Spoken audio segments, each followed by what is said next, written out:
There's a lot of anger in the country over a grand jury's decision in the Breonna Taylor case that has left 2 Louisville police officers in the hospital. They were shot last night during the protest. That is not okay after 2 officers involved in Taylor's death were not charged. Now, the shootings marred what had been a largely peaceful demonstration of outrage in a city where a state of emergency had been declared in advance. Other protests across the country remained peaceful, with thousands marching for change late into the night. All of this renews the call for accountability in how police deal with Black Americans. Our national correspondent Jericka Duncan is in Louisville. Jericka, let's start with that shooting last night, which threatens to undermine that message. What do we do now?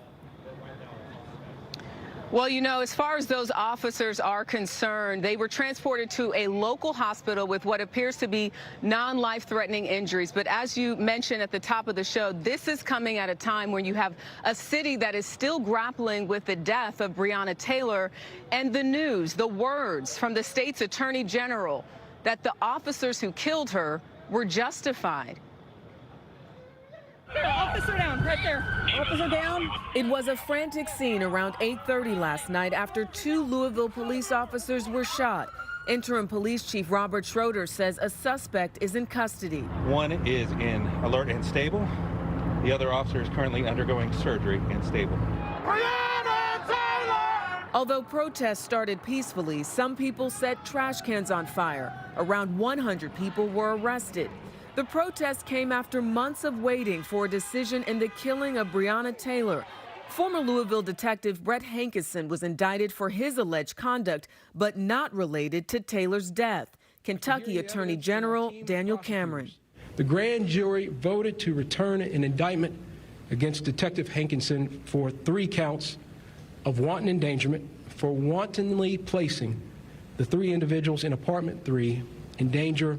Hankison was arrested and released on bail. The grand jury concluded that he wildly fired 10 shots and endangered the lives of a pregnant woman, a child, and a man who were in an apartment next to Taylor's. Officers Jonathan Mattingly and Miles Cosgrove, who the FBI says fired the fatal shot, will not face state criminal charges. The use of force by Mattingly and Cosgrove was justified to protect themselves. This justification bars us from pursuing criminal charges in Miss Breonna Taylor's death. Taylor was killed on March 13th as police executed a search warrant for drugs and money. Neither were found. Her boyfriend, Kenneth Walker, says he believed the police were intruders, so he fired a single shot which hit Mattingly in the thigh. Police returned fire. 6 bullets hit Taylor. Somebody kicked in the door inside my girlfriend. Walker has maintained police did not identify themselves before they used a battering ram on the door. Cameron said the officers did knock and announce. That information was corroborated by another witness. Law professor Colin Miller has worked with Taylor's family. He says he believes the grand jury did not hear all of the evidence. And we have several witness accounts from neighboring apartments, the neighbors saying, "We never heard the police knock and announce." Taylor's family attorney Ben Crump called the decision to not charge any officer in Taylor's death outrageous and offensive. It continues to disrespect the Black women that have permeated in American society since they first brought us here in 1619.